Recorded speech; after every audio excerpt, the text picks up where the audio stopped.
The first thing to go when someone goes into a state of fight or flight is their breathing.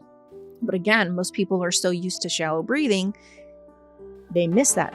Michelle Spires PHD, co-founder of Encompass Life, one of the leading personal growth companies in the United States. They use innovative methods to transform their clients' lives. She's an athlete, a mother. Michelle is an amazing person that changed my life. She brought me from the depths of despair. This is terrible. I just want to sleep. I wake up just feeling anxious, like heart's racing, my mind's racing. To tears of joy. Freaking awesome! Congratulations! That's like relief and like, oh shit, what's next? Coming up at the same time. Yeah, it's like what's going on? You know, it's really beautiful. Our co-creative gift rates a 10 out of 10 on the happiness factor. For me, that's what it's about, is consciously using my co-creative gift. Thank you so much for coming on The Fulfilled Being. Michelle, I respect the fuck out of you. Thank you. You are an amazing person. Thank you. You've been my coach for a year and a half now. Yeah. And it's just been an incredible process, an incredible journey working with you. Yeah. I remember when I first started working with you, I was in a very difficult emotional and mental place. I went back and looked at some, like you record our calls. So I looked back at some of those initial calls and just my energy, and it was not in the greatest place. I'm remembering. Yep. Yeah. Yeah. And your processes, your guidance, your principles on how to view the world and view life has completely changed my life. And so mine too. Mine too. And so thank you for coming on. Yeah. I'm grateful to have this conversation. I'm grateful that we get to have this platform to share with others, have others come part of this family, this community that you've built with Encompass Life, that I'm creating with The Fulfilled Being. Yep. And you're welcome. So thank you for coming on. Yeah, thank you so much for having me. That's awesome. Podcasts are fun, and they're different than what I usually do. So we'll get to mix it up a little bit. Awesome. So what I thought would be cool to start off, I think it always gets me in a great energy, is a BE breath. Nice. So first, could you explain what it is, the purpose of it, and then we can go ahead and do it. Yeah. Awesome. Yeah. So BE, by the way, is from Body Electronics. We'll get you in that class. Wink, wink. April. So Body Electronics, our bodies are hugely electrical. But really the purpose of a BE breath, many people are running in a state of fight or flight. And it's so, they've been doing it for so long, they don't even understand what ease really feels like, or their ease is so diminished and muted compared to what's available. And that's just their standard MO. That's how they do life most of the time. Very short, shallow breathing. So the purpose of a BE breath is to move from that state of fight or flight. Oh my God, compulsion. What am I going to do? All the voices in your head screaming 1,000 miles an hour, 15 radio stations tuned to different channels playing at the same time. Yeah. So a BE breath, or lots of them back to back, will continually quiet both the head chatter and bring a tremendous amount of ease into your physical body, which are 100% connected. So, or another way to say it, if you like the sciencey language, is you're moving from sympathetic nervous system back to parasympathetic nervous system. So it relaxes everything in the body. So how do we do a BE breath? Yeah. So it's in through the nose to the count of 6, not 1, 2, 3, 4, 5, 6. Slow. 1, 2, 3, 4, 5, 6. And you're bringing the air all the way into your belly. Deep diaphragmatic breath. So your belly should be poking out like Santa Claus. We just finished up Christmas. And then out through the mouth to the count of 6 with no sound. Yeah. And just relax your face. Yep. Into the count of 6 and out.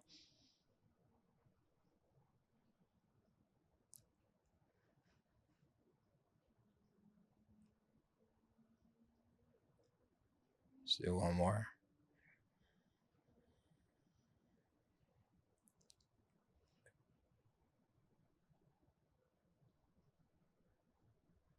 One more. So good. Yeah.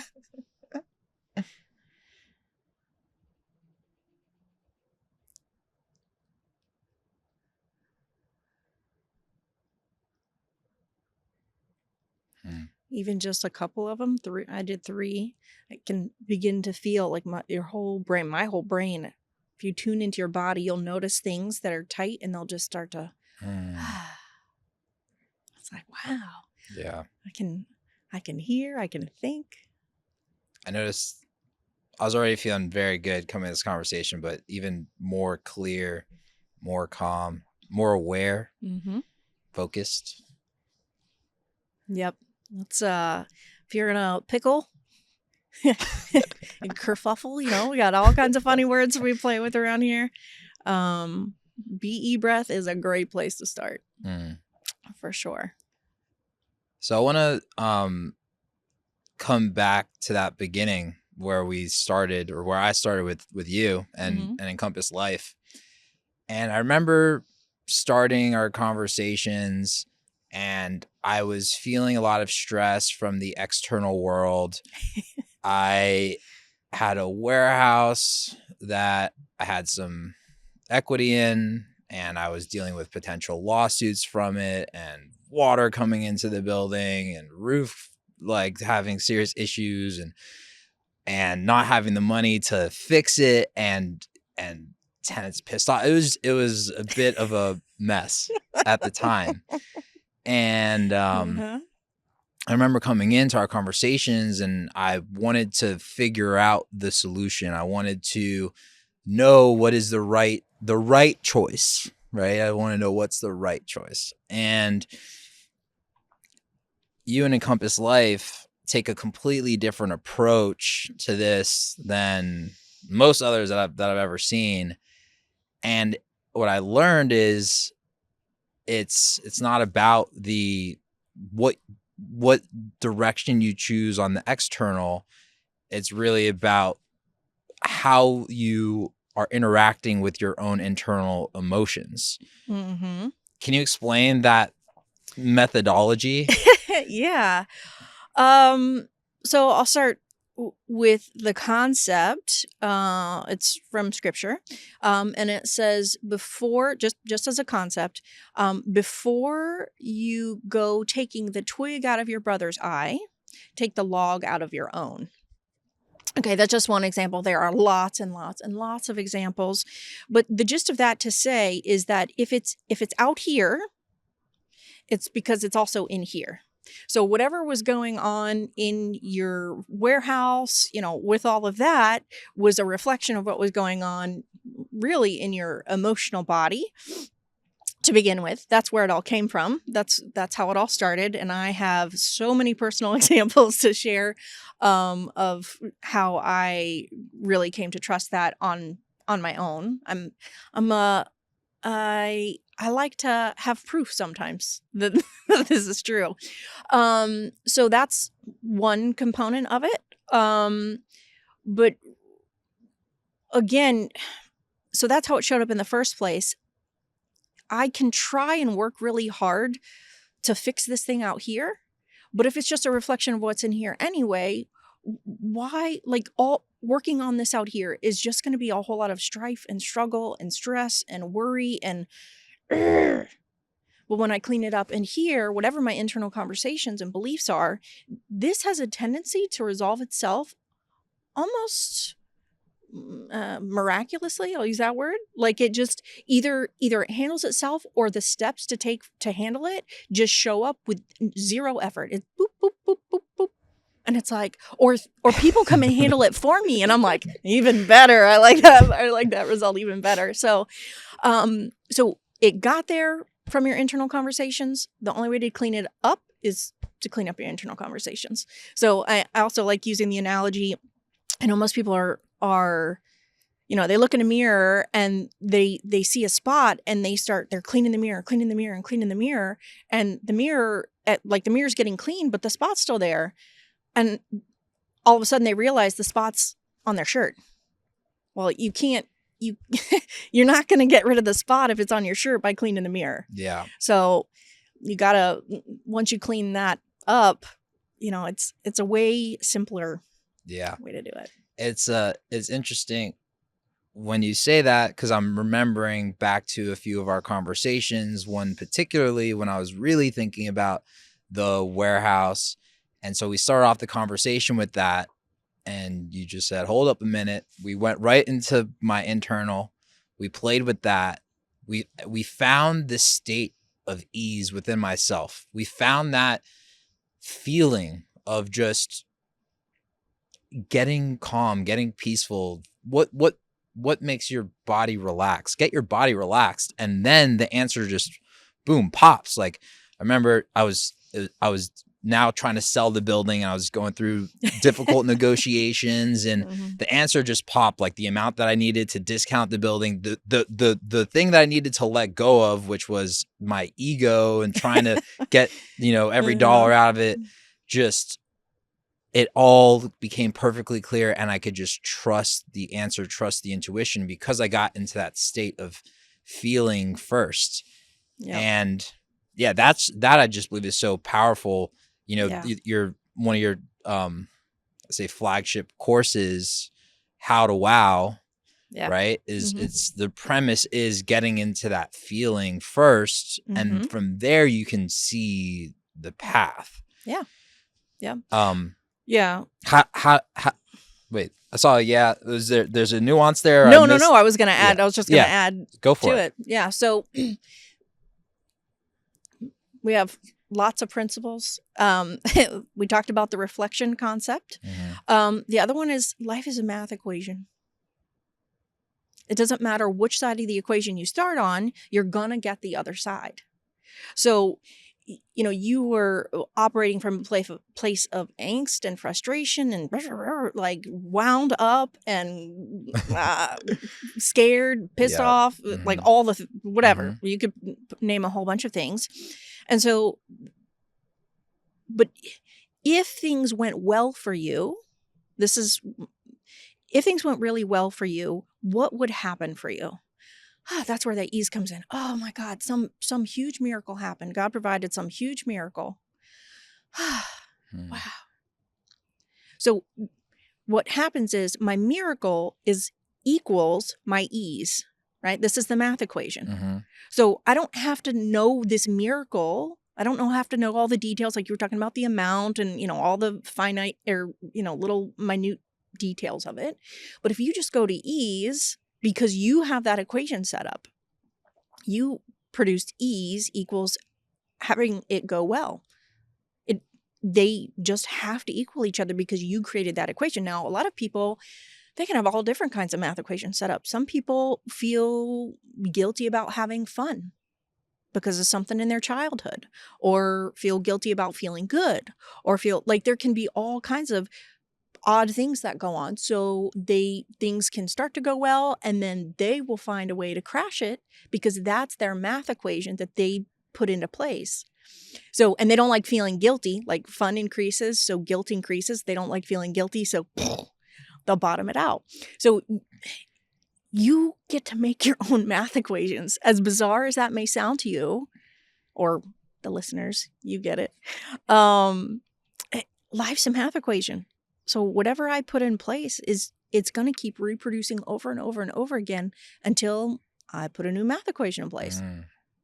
Yeah, we attract the emotion that we feel, right? So if we're fearful, we're going to attract fearful situations, and it's a self-fueling prophecy. Yeah. Oh, absolutely. Yeah. And it may not even be a scary situation. It's just that your head chatter or whoever's head chatter is so loud that everything seems scary. Like everybody else in your life's going, this is like no big deal, like super chill, like no sweat. And I'm over here in panic mode. Oh my God, what are we going to like?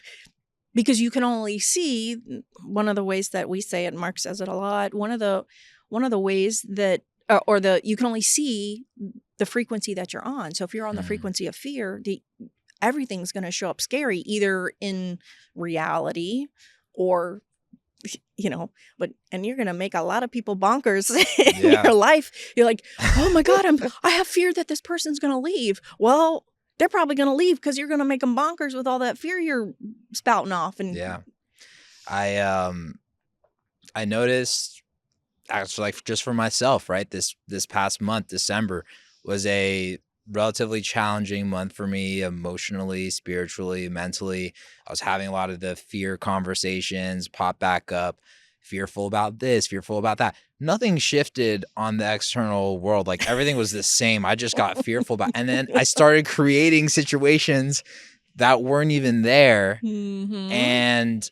And so now it's cool. I'm grateful for it. I'm grateful for the kerfuffles, because no matter how much internal work we do, there still is the possibility that something can pop up, and then we can utilize that as our growth. And so now I'm doing that. Now I'm coming into this year, I feel great. I get to look back at that and be like, wow, thank you. Thank you for the kerfuffle. Thank you, God. Get to laugh at it, play with it. So, Michelle, how do we do that when we get those difficult emotions that come into our body? I know that we have a few techniques, but what is, just for the listeners here, if you want to say, hey, here's a start, here's where you can start producing immediate results, where do we start? Yeah, I mean, the breath is a great place to start. You brought up first thing. Everything we talk about at Encompass Life is ultimately going to distill down to your thoughts, words, and feelings. Period. Thoughts, words, and feelings. Thoughts, words, and feelings. Thoughts, words, and feelings. Because those are what produce frequency that are in your physical body. It changes your body chemistry, your brain chemistry. It also changes your biofield, your aura, whatever word you want to use for it. So your thoughts, words, and feelings shift that. So even just now in the sentence, some of the sentences you use, when those tough feelings come up, well, when is indicating that it's going to happen. Yeah. Simply shifting the word to if.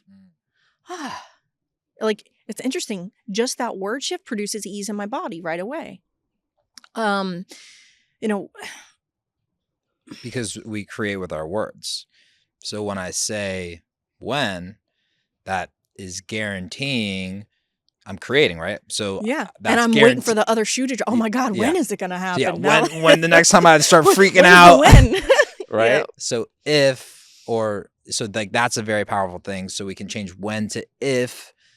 Well, and there are times if there's something I really choose to have happen, when I just be aware of your language, use it consciously. Actually say what you mean and mean what you say. Speak what you choose to have show up in your life, because it will. Even if you're telling a lie. I'm scared. That means you're an I am scared. Are you an I am scared? No. You're an I am love. You're an I am truth. But if you say I am scared and you say it enough, especially with the feeling of fear connected to it, you're going to operate in life as an I am scared. That's not bad. It's not wrong. It's just freaking painful. Like, hello, what is it that you actually choose to have show up? So notice the words that you have showing up surrounding the situation. What's going on here? And there are ways to pick it apart, pull it apart. But I mean, really,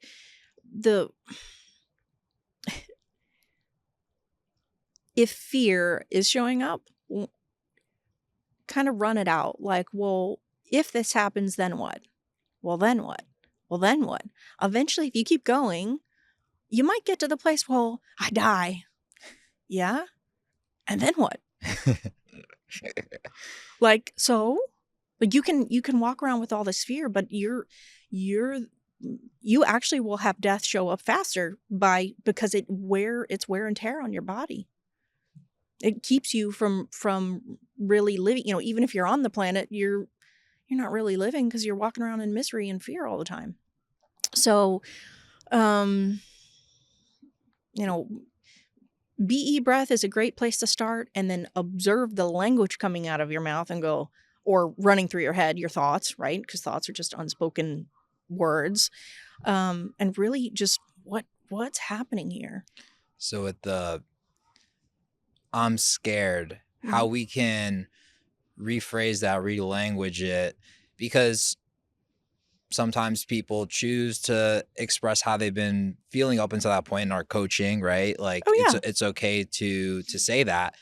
But how I've learned from you to say it is, up until now, I've been feeling scared. Yeah. Or even if it's going on right now, I feel fear. Yeah. There's So not I am fear, not I'm scared. Say I am feeling scared, because yeah. Or even, yeah, I feel fear. It's movable.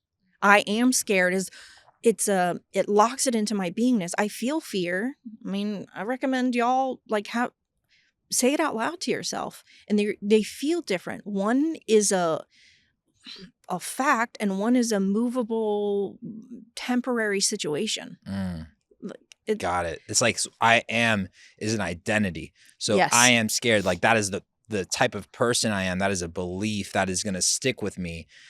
I am feeling scared is a, as you mentioned, temporary. It moves, and then once I'm feeling scared right currently, or I've been feeling scared, and then it allows it to move. Yeah. And from there we can choose the emotion. Yeah, you can. And there are also, I mean, if it moves easily, great. Maybe there's some coaching involved where we go back and we find where the pattern started. But you know, with fear, it's really, all right, another principle. And this is in scripture again, your greatest weakness really is your greatest strength. So, you know, also, I am is one of the names of God. Right. So if I'm saying I am scared, it's like me walking around saying God is scared, essentially, which is a load of baloney, because how could the creator of everything be scared? Like that just makes no sense. So there's that, but then back to your greatest weakness really is your greatest strength. If fear is what's been operating, then I know that the strength is really on what's available. It's really just going to be my perspective. And I can switch my perspective at any time. I'm the generator of my perspective. So the only one who can change it is me. Like even in coaching, like I can walk people to the door. They got to do their own work. I can tell them exactly step by step what to do, and I can hold them to the line. But if they don't want to do it, or they, whatever, if they keep backing out or chickening out or whatever, that's up to them. So with my greatest weakness is my greatest strength. I'd love to hear an example of your own, maybe recently, maybe a while ago, but like a profound time where you're like, wow, where you really came to understand that your greatest weakness is your greatest strength.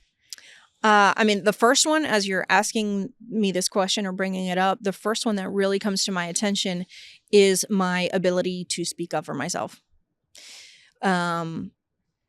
Especially in a bigger situation, school, something like that, no sweat, easy peasy. But in close relationships, it was a really, really, really challenging thing for me to do, to the point where like I wanted so much to say something, even simple things. And it was like I was sweating, and like I literally, like I couldn't get words out of my mouth. I was just like, and I remember being married, and he was desiring to have a conversation, and I had so much fear and concern and worry, and oh my God, like what's going to happen here? Oh my God, is he going to be mad at me? Is he going to like me? Is he going to, like, I mean, dating, married, that whole time frame. And it was like torture. And he's so much desired to have a conversation about something, you know, happened lots of times. I mean, a lot. And it was just like, I would say, no, I'm good. I'm fine. And it was torture for both of us. I mean, like, it's just sucked. And so now in coaching, like, I gotta say the things that sometimes I feel a lot of fear about saying them. The fear still comes up. I just know usually the more fear I feel about calling someone out, because I'm telling them a truth that's going to be painful, right? They might get mad at me. They might, you know, they might have anger come up with me, something like that. But I know that there's something really powerful in it. So literally my my way of life now is the opposite of what it used to be.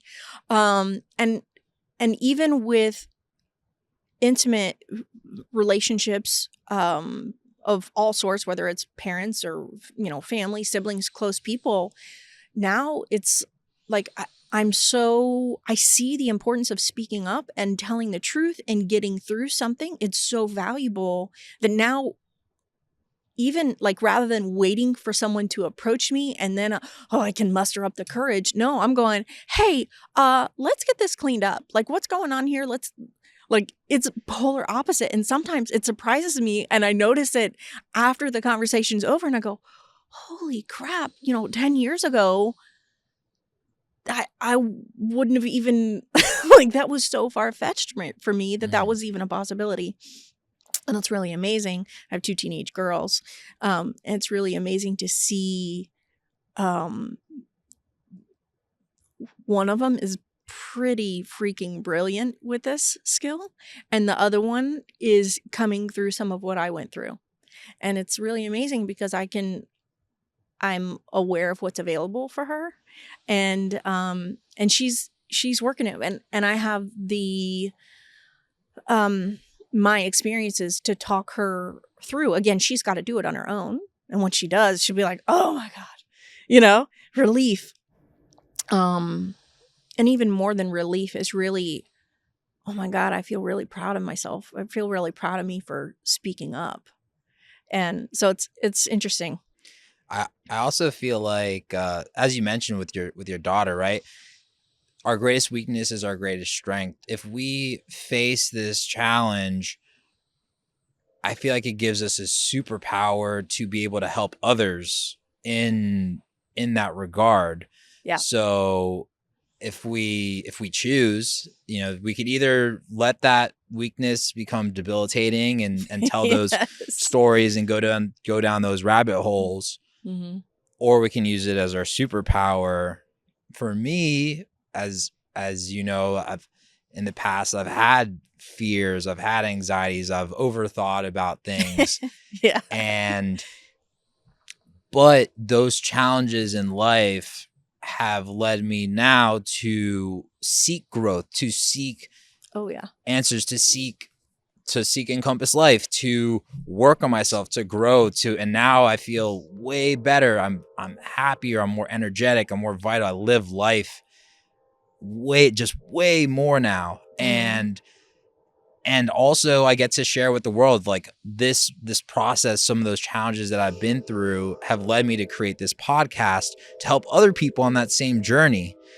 And it's fulfilling, it's fun, it's interesting. I get to work on myself during the process. Yes. It's so cool. And knowing you, I think you've had a similar journey in personal growth. Like, was because of these weaknesses, was that the reason why you got into personal growth? How is that? You know, it really showed up. I didn't know that, you know, personal growth was the solution, you know.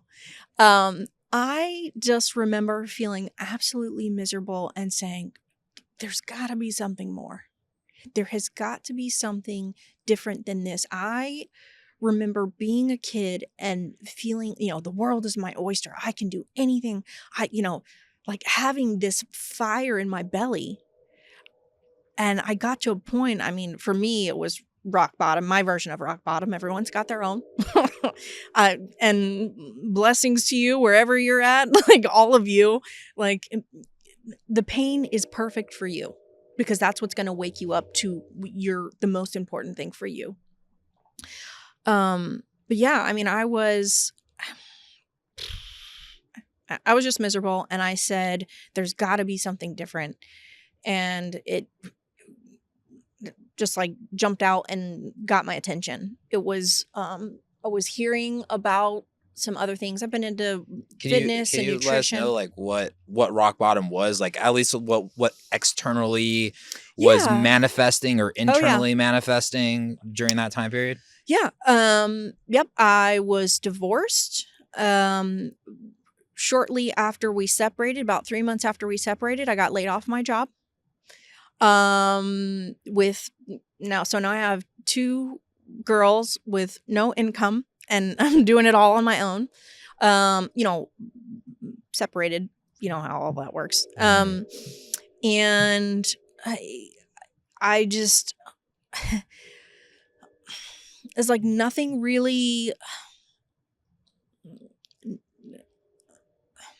worked. Like that's how it felt. Like nothing, there was very little enjoyment in life. I enjoyed my kids. I enjoyed seeing them laugh and play, that kind of stuff. But there was nothing, like I felt empty. I just like, oh my God. Like I got to the point, like, if this is all there is, like, I'm not suicidal, but do I really want to do this? Like, what am I doing here? I know there's something different because I felt it before. To whatever degree I had, I just knew. But I was at the point where I had no idea how I was going to pay my bills or, food, rent, electricity. Thank God my car was paid for. Like, well, I could have lived in my car if I had to with my kids. But yeah, I mean, it was just, it was rough. And then I got introduced to some personal development type stuff. And I really, really desired to take these classes. I had zero idea how I was going to take them. Nothing in my outer world, my bank account, nothing matched with me being able to do this. And, yeah. So anyway, I did very much what we spoke about earlier. I just, wow, now that all this got handled, now that, wow. And back then it was, I think we called it something like imagination activation that was before Encompass Lifetime, obviously. But it was something like that. And, and I did a little doodle. If anybody knows what mind mapping is, or, there are lots of varieties out there, but I just did a little doodle about, now that I got all this handled, put it in a little notebook thing, close the notebook, shoved it away. And about, maybe about 2 weeks before this class was supposed to happen, that I had totally forgotten about, written off, whatever, someone calls me and says, "Hey, are you interested in going to this class?" And I said, "Well, yeah. And, so she says, "I'll get back to you." So the next morning I wake up to a text saying, "Hey, I've got stuff handled. You just have to get yourself up there." Which I was like, screw, I will figure out how to get fuel in my vehicle and get my butt up there. So, and then interestingly enough, the guy I was taking classes from, they actually required some assistance. And so I want to, one of my things was that all like my classes are paid for. So I got paid to take classes because they required assistance. And I was like nothing, I didn't work hard for any of that to show up. I just, that was it. That's all I can tell you. I mean, every word that comes from your mouth is a prayer coming into manifestation, period. You are creating with your words. Ask and you shall receive. Before you have asked, I have answered. It doesn't matter whether you're asking for something you actually choose to have or something you hate. Why am I such a screw up? You ask those questions, you're going to get copious amounts of answers. You're going to get a download. Well, when you were 3 years old, you spilled the milk. And when you couldn't tie your shoe right when you were 5, and you're just going to get like all this, this huge, that's how it works. So, whatever you speak and feel becomes your reality. So it's incredible. Yeah. It's incredible when it shows up, and just believe it, and then it continues to show itself. Yeah. And I love the word believe. Believe the way we use it at Encompass Life is to be alive in. So like actually living as though like this has already happened for me. Like that's, if I actually believe it, then I live that way. Otherwise I'm doing other actions that are in contrast to this thing being true. You can, whether it's about money, about relationships, about, it's, even if it's like, maybe it's about family stuff. I love having my loving family. Well, even if your spouse or your partner or your kids are acting like turds, that doesn't matter. Like if you love having your loving family, then you be the love in your family first. And the rest of it's going to show up around you. In one form or another, it will show up around you because it has to. These are the laws of creation God put in place for however long ago they were put in place. Maybe before the foundations of the world. That's so anyway. We can we have a couple choices, right? If our partner is acting like a turd, right, we can go with that victim mentality and be like, they're being so mean, and then we could get all in our own shit, and then we could be mean back. Or we can sit, we can let that fear, anger, let it go, and then choose love. And then I feel like when we give that love, when we give that presence, it helps bring that other person up. I've seen it a lot of times in my own life, and it's an incredible, it's an incredible thing. Yep. And yeah, I mean, when I stay in love, no matter what, like all of my solutions are found in love. All of my effective solutions that are going to produce results that I actually choose to have. Say it that way. So, because there are lots of solutions out there, but they could all produce a lot of different results. So for me, like I get to stay in love no matter what. And then just like with your business deal you were talking about, your solutions, they just tend to show up.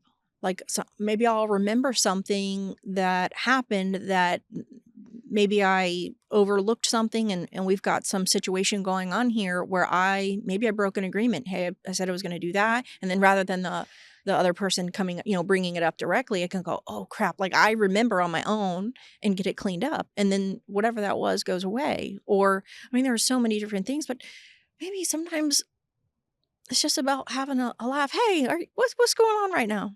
Like, but I get to, it's all, I get to say how my life goes. I'm the only one who can, like, and I can choose to partner my life with God and love and truth, or I can do a whole bunch of other really painful crap. Pick one. So I want to change it up a little bit here, different, semi-different. I mean, still on the same. No drugs and alcohol. Okay. So with Encompass Life, a methodology, something that is so vital to the core principles of Encompass Life is not consuming drugs, alcohol. Why? Well, I'm going to give a slight caveat to that. Okay. So generally speaking, the vast majority of the population, if they're using drugs and alcohol, they are doing it to cover something up. I mean, 99.5% of the time, they're covering something up. Alcohol is going to cover up anger. Smoking's going to cover up grief and fear and about giving up their inspired life. It covers up something that it's attempting to cover up a feeling. Food does the same thing, depending on what types of food that you're eating.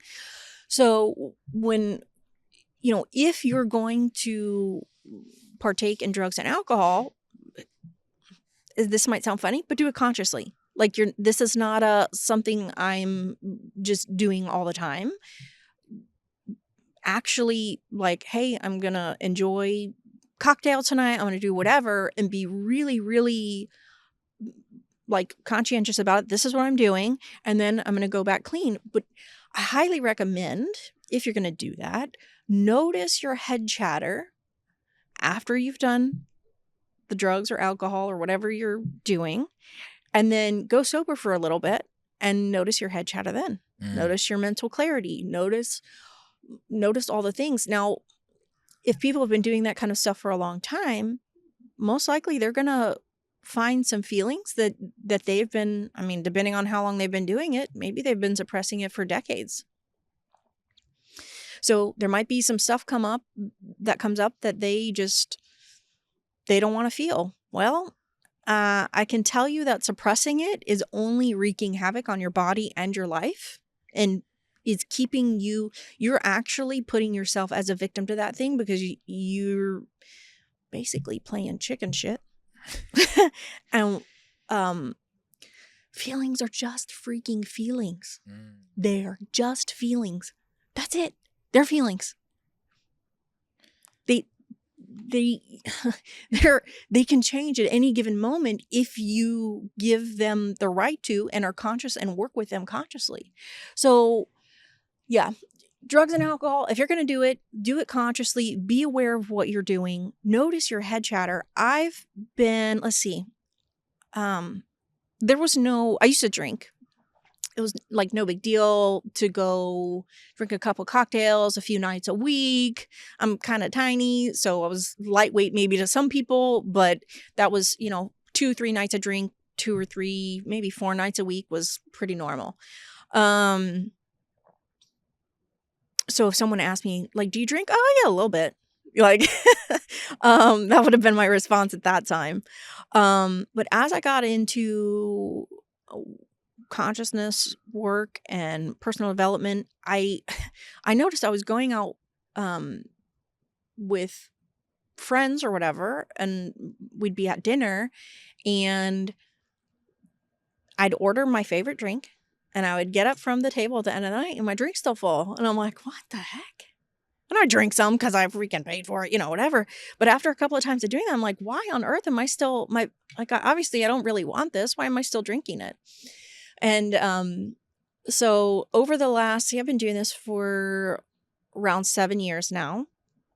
And I've had a little bit of alcohol here and there. Really, that was really my only thing I ever did. But it's so interesting. Like, even just a little bit, like, my head chatter goes through the roof. And by a little bit, I mean, like, they had like an elderberry, some kind of like a hard cider. And I literally, out of a little taster cup, I took 2 sips, and it was just like I could feel it, my brain buzzing. I was like, I'm good. I'm so done with this. So the what you were talking about there about utilizing drugs and alcohol to run Oh yeah. from emotions.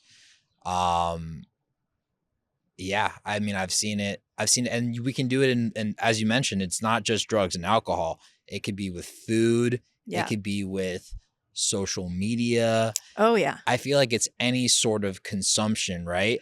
And a lot of times we do it very unconsciously. Oh yeah. It's interesting because I'd noticed I mentioned, last month was a little bit more of a emotionally challenging month.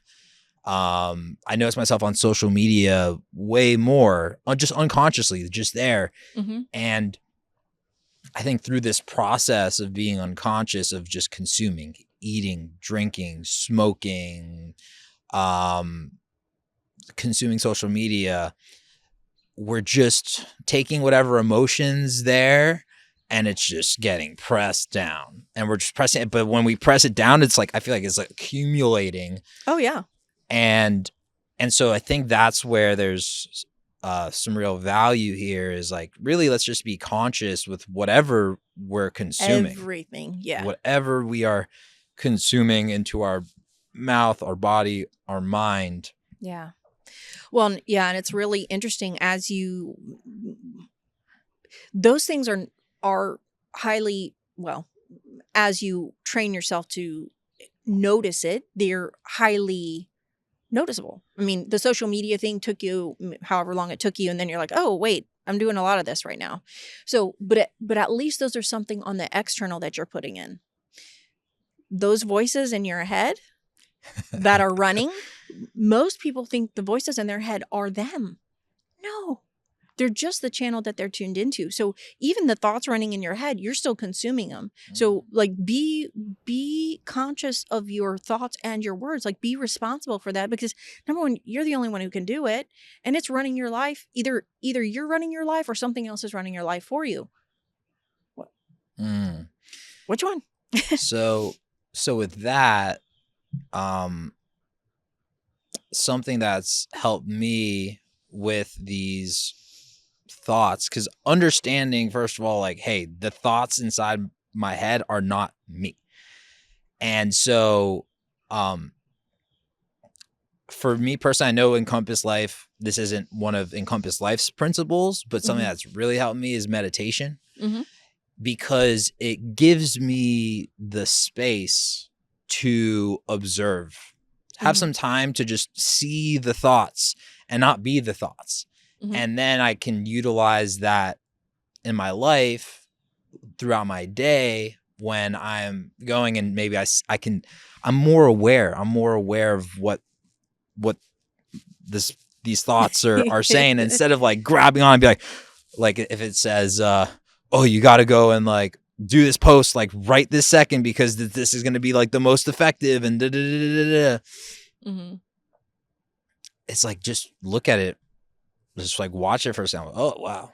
Like, you're going to, and then a little compulsion. Okay. Yeah. And it allows me to look at my emotions too, and like see the whole picture from a little bit up here. Yeah. Do you have, I know you don't meditate, but do you have practices, or how do you interact with that? Yeah. So for me, it's about being a walking meditation, really. That's more my deal. And that's what we tend to talk about at Encompass Life. One of the ways I do that is I pay attention along with my words. Early on, it was about hearing and feeling my words. But now I really pay attention to my body. If I'm talking about something or thinking about something or feeling about something, what's happening in my body? Is my body getting tight, or is it relaxing? When I pay attention to my body, it gives me all the clues. Regardless of what anyone on listening to this may have thought about their body up to this point, their body is 100% one of their best friends. Maybe their best friend, period. Because your body is telling you everything about you. If you have some sort of disease going on, it's just from the non-ease that you've been living in emotionally. As far as I can tell, 100% of all disease is produced from a state of non-ease in the emotional body. Period. So for me, it's about all throughout my day, if I'm noticing my body's getting tight, well, what's going on here? What's this about? If I notice I'm holding my breath instead of that deep diaphragmatic breathing, or, at least deeper breathing, if there's shallow breathing going on, what's up here? Like, it's it's a very simple tell, and it works for everyone. The first thing to go when someone goes into a state of fight or flight is their breathing. But again, most people are so used to shallow breathing, they miss that little nuance.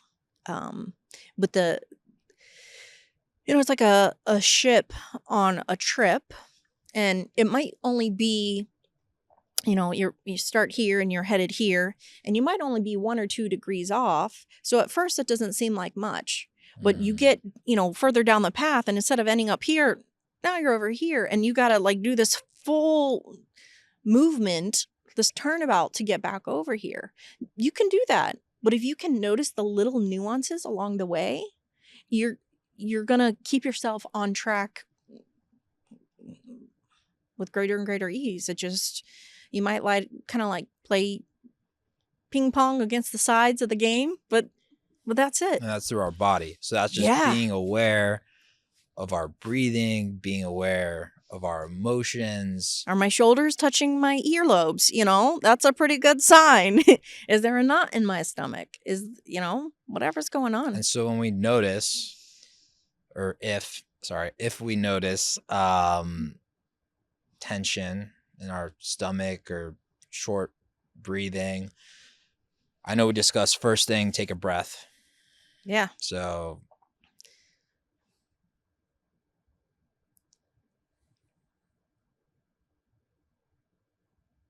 yep. And then what? Yeah, I mean, sometimes that's enough to move it, because I catch it real quick and I'm like, oh, well, my thoughts just move along. Sometimes that's enough. Again, sometimes there's a little bit of digging, like what's really going on here? Where did this belief come from? I mean, when you begin to understand how anatomy and physiology work, some of the beliefs that you have are from generations and generations and generations ago. And they literally get attached to the DNA, to the cells in the body. So it's like they're not even really your issues. They've just been passed down, but you've been living life subjective to them. Just because they're an unconscious pattern that's been running in your family line. Great. I've got my versions of that. Every single person has their own versions of it until they recognize it and go, oh, I'm the one. Part of my purpose on this planet is cleaning up this pattern, because this is separate from truth, separate from God. Talking about being a fulfilled being. Right. So like if I am an I am that I am, and I'm running with fear, grief, worry, doubt, anger, grief, apathy, like anything other than love, truth, light, life, ease, peace, and great. But like fulfilled being, like it's part of fulfillment.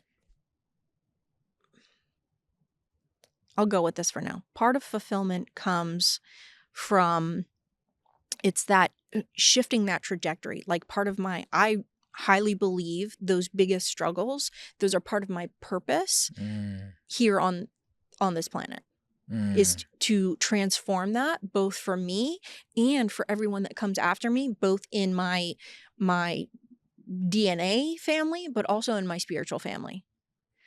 So, but that's where fulfillment comes from, is I'm actually making those shifts. And then as I do, I'm like, oh, wow, I'm so freaking proud of me. Wow. Thank you, God, for showing me. Like, thank you for being here and being truth. Oh, wow. Thank you. Like, that's fulfillment. Like, there's no greater, it's the greatest thing there is, as far as I can tell. I'll just say it that way. It's, it's the conscious use of our co-creative gift really is the only thing that rates a 10 out of 10 on the happiness factor. Psychedelics is like a 9 out of 10. I'm serious. There's actually a scale on this. Sex is like an 8 out of 10 for fulfillment. But the only thing that ranks a 10 out of 10 is the conscious use of our co-creative gift. So if, fulfilled being, that for me, that's what it's about, is consciously using my co-creative gift. If I'm in tension in my body, short breathing, anything like that, there's something other than, there's fear, doubt, and worry, or something other than truth prevailing at the moment. Oops. Big oops. That's what's so awesome about this path and this journey is I felt like previously if fear, doubt, these whatever emotion would come up, it's like it makes it even more painful because I'm like, fuck, I hate this. I need to get out of this. And it just creates more of it. Whereas when we realize like, hey, this is part of our journey, this is it comes up and this is part of the opportunity that is life. Yeah. Well, now it's fun. Now it's like, oh, that came up. Oops. Let's joke around with it. Let's play like kids with it. Yep. And it makes those things pass like way faster because we're not judging it. We don't have these emotions about the emotions. It's an opportunity. It's, hey, why is this showing up? Let's utilize these techniques, these methodologies that you and Mark have developed so incredibly. Yeah. Whatever methodologies work for ourselves that we've picked up along the way. And it becomes a fun opportunity. And even if we temporarily fail, temporarily like, it's not working right now. Again, that's the opportunity. It's just an oops about the oops. Yeah. Oops. Like, yeah. And so it's I feel like the fun is the process. The fun is the journey. It's about the journey. And yeah, to me, I think the greatest journey in life is creating our best self. Yeah. And when we can do that, we can help others along the journey and we can share these conversations and feel these emotions and live life. This is what I feel like living life is. Yeah. I agree. It's one of the greatest things, and getting to do what I do now. I have the best job on the planet. I really do. Because I get to work with people and coach them. But as you said earlier about some of the scenarios that you've had going on, like you're finding out things. So as I'm working with people, I find out things about me. So it's like I get paid to shift my stuff while I'm working with somebody else. And it's like, wow, I get paid to work on my own stuff. Yeah, absolutely. Yeah. So I'm like, what a gig this is. This is a great setup. So yeah, it's I agree. It's the greatest thing I've come across so far. And I've done other things. Like I was into fitness and nutrition and health and what I thought health was at the time. And really, they all kind of reached like a cap. And I found like either things that I couldn't help myself or I couldn't help other people. It just there was some sort of limit to it. And then this is really like viewing and perceiving life from these perspectives that we've begun talking about here, they just keep expanding. There's no end to the application of them. And so far, every single situation has shifted by using these tools for me. And I've seen things that people would call miracles with clients, with health stuff, with money, you name it. It's just like all from changing their perspective and their beingness and how they're interacting with life. And it's not the interesting thing. Many of them had turned themselves into human doings.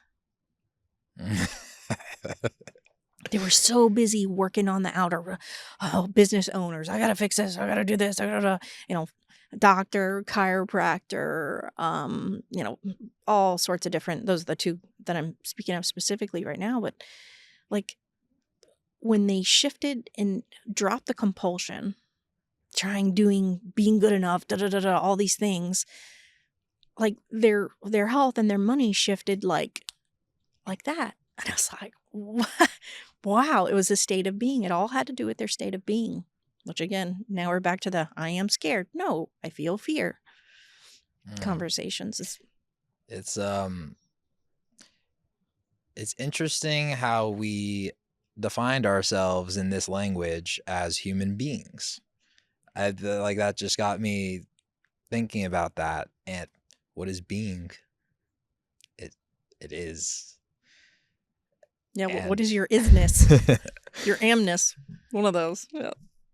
And yeah, I found myself at times doing, needing to force. But when we just allow. Yeah. Well, the beautiful part is, again, when your doing is always going to come from your beingness. But if your beingness is I'm not good enough, then your doing is going to be trying to prove that you are. And you're going to be in your own mind. You may have all kinds of amazing things happening, but in your own mind, it still won't be good enough.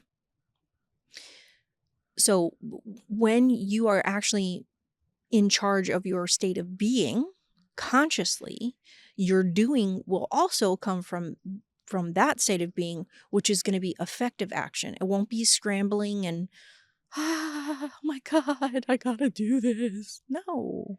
Yeah. It's effective action. Yeah. I mean, we can create from both energies or any. You always we are. always are. Yeah. And Tony Robbins talks about this, how he's talked to a lot of the billionaires out there. And he would say the majority of them are not happy or not necessarily fulfilled. And there are some that are, right? So we can create from both ends of the paradigm. We can create this extreme outward abundance of wealth from either energy.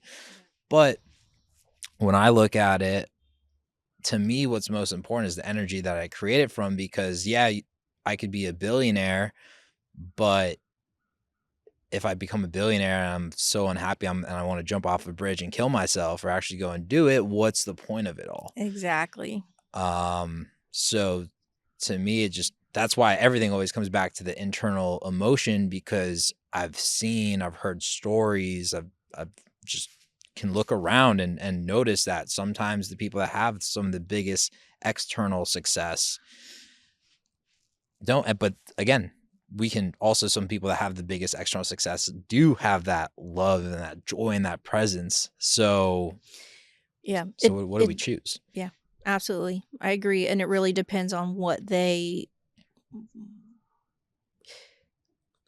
sometimes, well, I'll do it this way. For those billionaires, since that's what you use, since those billionaires that are walking around still miserable, most likely it's because they built their wealth from a place of anger and hate. Trying to, it basically was a screw you to somebody. I'll show you. I can do this. Not from, wow. I can see it takes a tremendous amount of trust and courage in me and in God and in life. And I can do this. Like, I got this. Wow. Thank you. Like, it's two totally different energies. So there's still, so for me, I'll tie this back to, you asked me about my greatest weakness and my greatest strength. This is the same thing for me. So like, they didn't clean up the energy. They took different actions to produce their billions, right? But they didn't clean up the energy. So for example, when I was a kid, I had a lot of fear. I was a little tiny kid, and my dad was, for me, looked like a big, manly, tough guy. My perspective as a little kid. And so I had a lot of fear about how he did things. And I hated feeling fear, and I hated, and then I also had anger. I hated being like, feeling like I was told what to do and all that stuff. And so, and I thought my dad was a pretty authoritarian, bossy guy. That's how I perceived him. And so as a mom, I said, well, I'm not going to do that. And so there was a time where I let my kids rule the roost because I didn't want them to be mad at me. Do you think that worked? Nope. Mm-mm. They were just as pissed, because kids without structure they're going to be some of the most pissed off kids. They just are. So, it was really interesting for me to find that, like, I was rather than setting a conscious choice, I was busy just trying to avoid the anger and the fear, which like it still built anger and fear in our house. Mm. Because, and fear, maybe in a different sense than what I experienced. Fear was more like, well, if I don't know what the ground rules are, it was more like I can't really trust you. It was that, like, I don't really know if I'm secure because I don't really know where the lines are. Does that make sense? Yeah. So it was really different.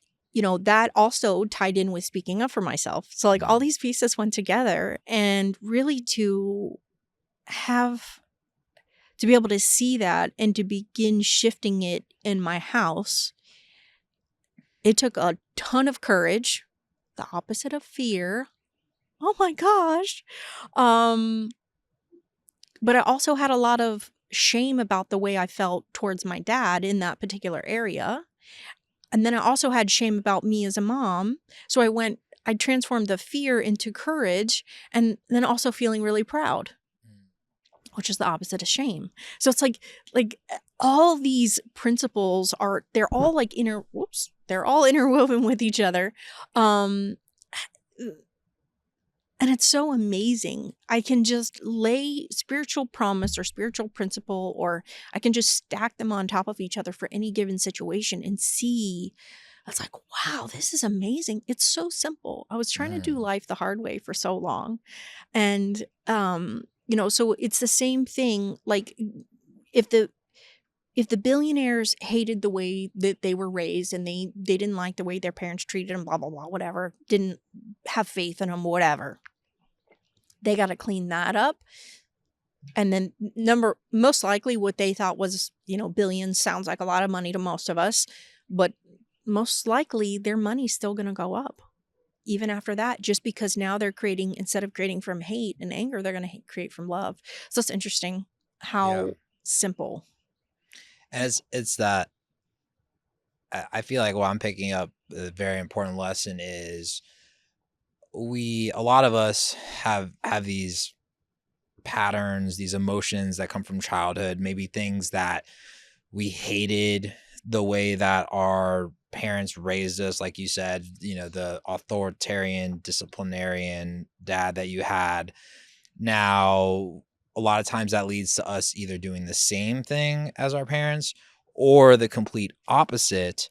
But either way, if the emotional charge is, even if we do the opposite, we're still creating from that place of hate. We're still still creating the results. Like the results are going to show, and they're not necessarily going to be what we choose to have our result. So we might think we're doing a service. Like, yeah, my parents were like for me, it's funny enough, like my parents gave me everything. My parents helped me do everything. I never needed to lift a finger. And then later on in life, I'm like, fuck, I'm debilitated. I can't do shit. And so there was a lot of hate towards that, and guilt and the feelings, the same paradigm. And the real way to shift it, I don't have kids yet, but I used to think before, oh yeah, when I have kids, I'm going to make them do all the things themselves so they can be really prepared for this world, Mm-hmm. But then my kids are going to grow up and be like, what the fuck? My dad never hate. supported me. And so Yep. it's interesting. But when we work with that emotion and we just come from a place of love is going to tell us, probably bring us somewhere in that middle ground where we're giving our kids what really they choose. So we're not dealing with our own hate. We're feeling love, and we love them, and we help them where we can. And when we believe that we're it just helps us have a little bit of a clearer mind, clearer emotion to effectively help those around us the best that we can. Yep. Absolutely. I am always creating. We are always creating, no matter what. So just pick one. If it ain't love, there's going to be some hate involved in it. If you're not proud of it, there's going to be shame involved with it. So just it's okay. Just, again, this is just part of that being conscious, but your body's going to tell you all of it. My body tells me all of it. If I can feel that tightness that may show up in my belly, well, game on. What's up? Mm. Let's get it cleaned up. So if a listener out there right now is listening to this, be like, wow, this is a lot of cool concepts, but I can't do it. Like, it's just not for me. I've been in pain my whole life. I'm anxious. I'm depressed. I'm debilitated. They are having all these conversations in their head, and they got 20 conversations going on in their head. mm-hmm. Paralyzed. What do you tell them? Get on, schedule some sessions. No, I'm just kidding. Take some classes. I mean, it comes back to if Henry Ford, if you say you can or you say you can't, you're right. Mm. You're always going to be right in your own life. Oh, I just screw everything up. So whatever those voices going on in there, I've been in pain my whole life. Well, have you lived your whole life yet? I'm just picking up the language that you put out. Have you lived your whole life yet? No. Well, that one sentence is directing your subconscious to produce pain for you for the duration of your life. Mm. I can't do it. Whatever. What were the other ones you said? Like it's all your own thoughts. It's all a lie. So it's up to you. But one of the things that is both the most challenging and most the rewarding for me as a coach is really holding people, again, they have to do it themselves. But if it requires me canceling my other calls for the day for you to do something, and you're willing, person has to be willing and stay in the pocket and whatever. But I mean, it's so simple. It's going to take your ability to follow directions, tell the truth, and feel. And that's, everything moves so easily. But if you're committed to your I can'ts, and I'll be in pain my whole life, then great. Then you go find someone who's going to have sympathy for you.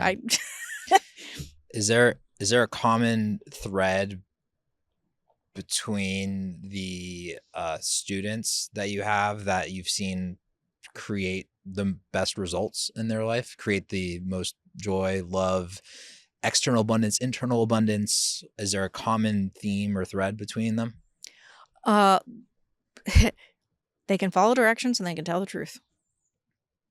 And really, the directions part is only while they're in coaching with us. I mean, ultimately, the whole thing is about your relationship with God and life. Me as a coach, I am showing you your relationship with God and life and helping you tune it and have you become aware of the fact that you are the director. You're the one in charge. So ultimately, I have no interest in being someone's guru. No, I'd rather be the bumpers on a bowling alley. And I'm going to play with you and play with you and play with you and have you increase integrity in your consciousness, your thoughts, words, and feelings, and having your actions align with that. And we're going to fine tune. But ultimately, it's kind of like riding a bike in the sense that no one can really teach you to ride a bike. You can ride a bike when you find balance within.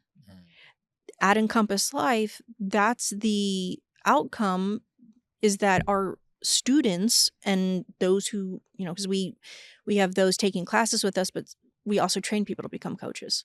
So ultimately, they become the masters of their own lives. And then I'm here for hey, I got something a little funky going on. I mean, even as coaches, it's a really big deal at Encompass Life, is our coaches are all accountable to each other. Very, very big deal, because until I'm walking on water and walking through walls, I still got some blind spots, buddy. Hello. So, my desire is for people to wake up to their own relationship, their own mastery of life and their relationship with God.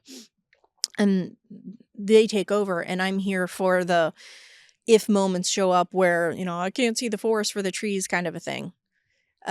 That's really my deal. But at that point, it's like a fun game. Like the coaching sessions are like, haha, like that was the coaching session. I just laughed at you and Yeah. and you figured it out. Yeah. And that's sometimes how Mark and I, if we've got something going on, literally, we'll just laugh at each other's crap and we're like, oh, pfft, okay. And literally, it clicks. The Mm. solution shows up, and it's like, man, that's freaking fun. That Yeah. is so cool. Well, So you guys have that interaction and that communication and the understanding where sometimes we don't need to take life so seriously, right? So when we're all up in our own thing and there's a fear, that little laugh is just a reminder. Oh, like yeah, take a step back, look at it. This reminds me of a funny story. I was sitting at dinner with Brittany. Brittany's my fiance. I just made this incredible steak dinner and potatoes and put all this time, and it's just beautiful. It was amazing, and it's just spectacular. I forgot what exactly happened, but something happened where Brittany was pissed off at me. I was pissed off at Brittany. I'm sitting there eating my steak, and I'm just like sad and mad and just like emotional, and I'm just like pissed. And then like something just like clicked in me where it just like went like whoop, like maybe like a Mark laugh or you laugh, but it just like came and I like was looking at the situation. I'm like, wait a second, like we're here eating a steak dinner, living life, like everything's beautiful. I don't even know what we're mad about right now. And yeah, I started hysterically laughing because like what? Like, and a lot of Yeah. times in life, it is that way. Like we're freaking out, we're upset, we're angry about these things, and we think that it's the end all be all. But when we just take a quick step back, we just bring ourselves out of our own mind, out of our own, and just watch. We just laugh and come back into that joy, come back into that love. And then we got to enjoy the rest of dinner. Gotcha. So Brittany popped right through with you when you Yeah, laughed? uh-huh. Awesome. Yeah. A lot of times it's that simple. And guess what? Even if Brittany stayed pissed, so what? Oh, I just got my ease back. Wow. And great. Brittany's going to get it when she does. She gets to have her own life. If she chooses to stay pissed, great. So I have to be truthful there. She didn't just pop right back. Oh, okay. And it was interesting how it just said it. And yeah, I felt it in my stomach, right? I felt in my stomach when I said like, yeah, she did, but she didn't. Gotcha. But it is, it's interesting how we can, like give myself the freedom here. Like, yeah, I had a little fib there, right? And like just joke around with it and become aware of our emotions, become aware of this and speak the truth, right? Like, and that's so powerful. Like, what a concept. Because now I could have, if I kept that in and didn't come clean, then now my emotion, there's guilt, there's shame, and when we speak the truth, it's freeing. It's like truth sets me free. Exactly. It's so freeing. And I that's another big concept at Encompass Life is truth and speaking the truth. And it's power. It's like, you get to listen to your own body and your own emotions. And well, it's really interesting because most people, I'll give you an example. When I was growing up, hate was wrong. It was very wrong. Like we didn't use the word hate at our house. And so did that have anything to do with how much hate I felt? No. If anything, it just taught me to lie. And it might have even been lying by omission. For example, I don't like that is like the PC way to say I hate it. But if I'm saying I don't like it, I'm still lying by omission because I haven't said what is yet. If I say I'm not mad, well, what am I? Am I happy? I'm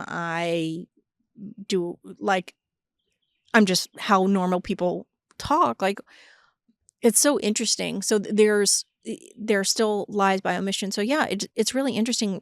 That's the biggest challenge, is when people make a situation or something they've done or something that they perceive happened to them wrong.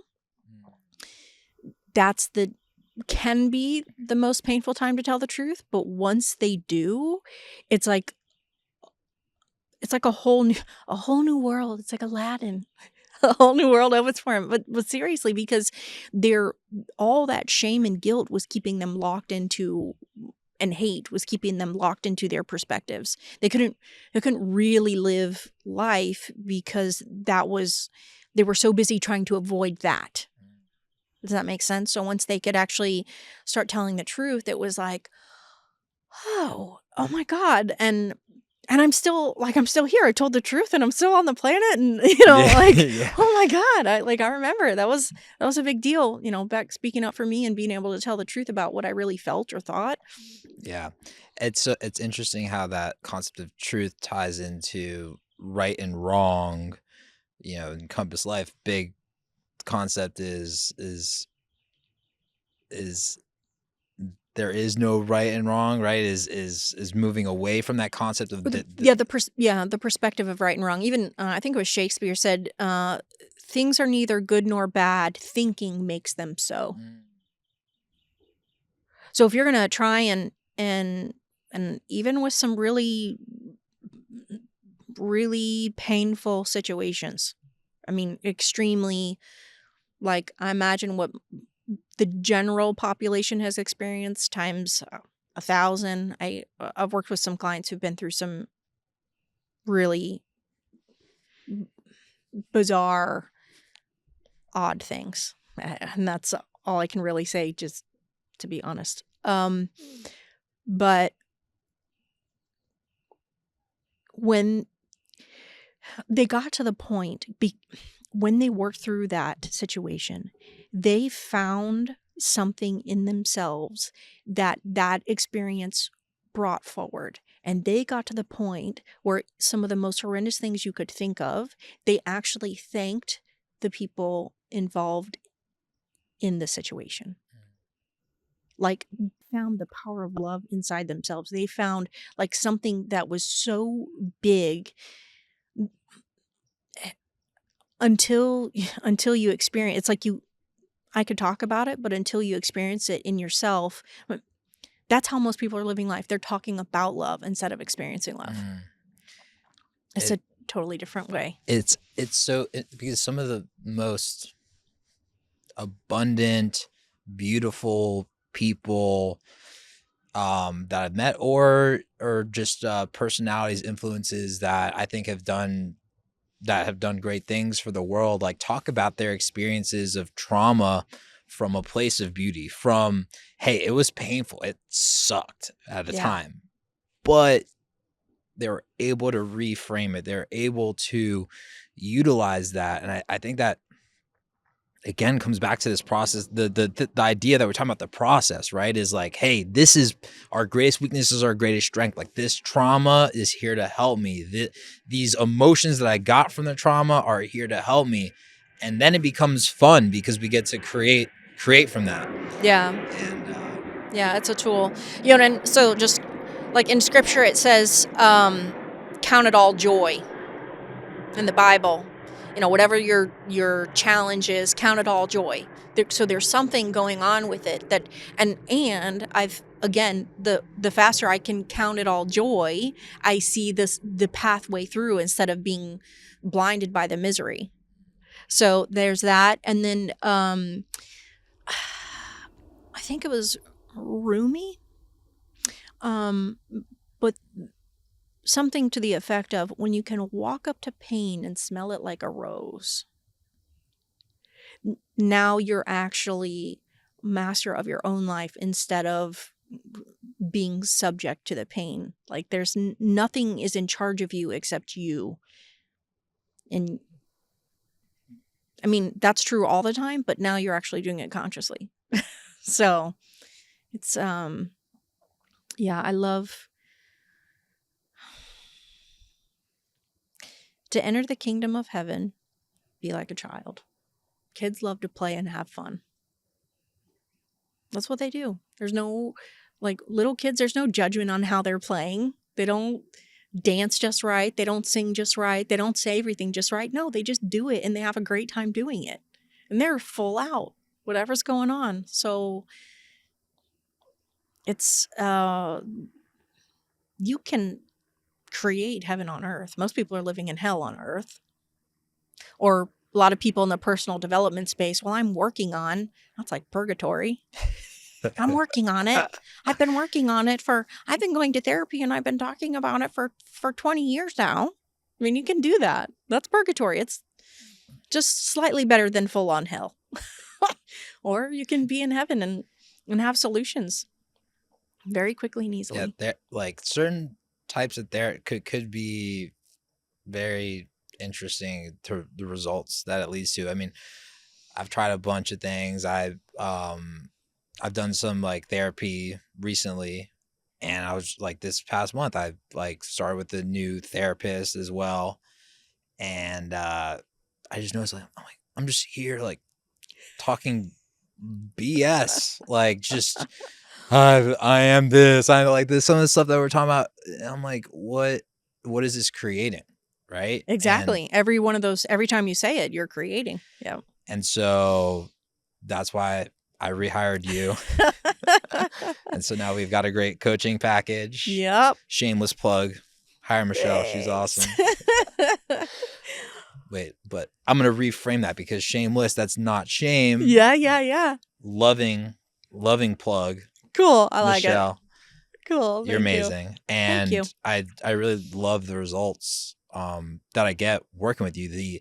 The frame, the methodology, I see incredible love, joy, beauty in my own internal life, and the results on the external. Bring it back to the warehouse.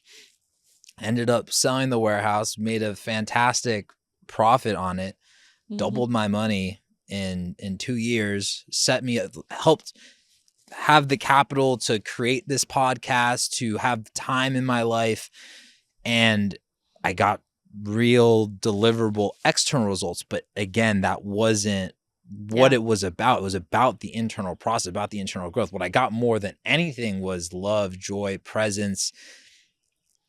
There's that other P word that's really important for you. P word. Proud. Proud of me. Yep. From the very beginning, that's been a big deal for you. Mm-hmm. But it's not proud because anybody else thinks you're proud. It's just when I'm really proud of me, what everyone else thinks is irrelevant. There's no bearing on it because I'm creating my own life. I'm fulfilled from the inside out. So that proud thing, and it's the same thing when you started to realize I almost brought it up earlier, but when you noticed the fear conversations that were going on and you started to shift them, to whatever degree you did, like I could see the proud was all over your face. And I was like, dude, this is great. I was like, well, it's either going to come up in this conversation or I'll bring it up afterwards because that's what I do. But I'm proud of you. Like some of the stuff I've seen you shift and transform, it's cool. It's really, really amazing. So, thank you. Yeah, you're welcome. That's fun. Yes. It's fun. Might be some tears and snot along the way, but man, you get through the tears and snot for a few minutes and it's like, wow, this is great.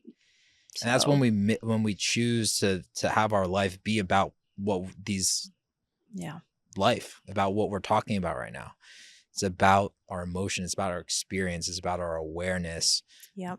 It's not about the huge house or the this or the that. And again, we can choose to create those things. And I feel like with Encompass Life, you are creating financial abundance for yourself to reinvest in the business, to help others, and to help yourself and your family. Yep. These are all things that you will be creating and that you are creating. Yeah, they just keep showing up with greater and greater ease. It's like, wow. Yeah. You mean to tell me, 10 years ago, I couldn't pay my bills, and now it's like, wow. Yeah. It's amazing. So anyway, thanks so much for having me. Michelle, thank you for coming on. Fun. And what a beautiful, it's is so it got a Yeah. little warmer. Yes. Yes, it And did. just the sunlight, and it's going to be an amazing day. So what Yep. a way to start it off. Yep, I agree. Thank you, sir. Thank you, Michelle.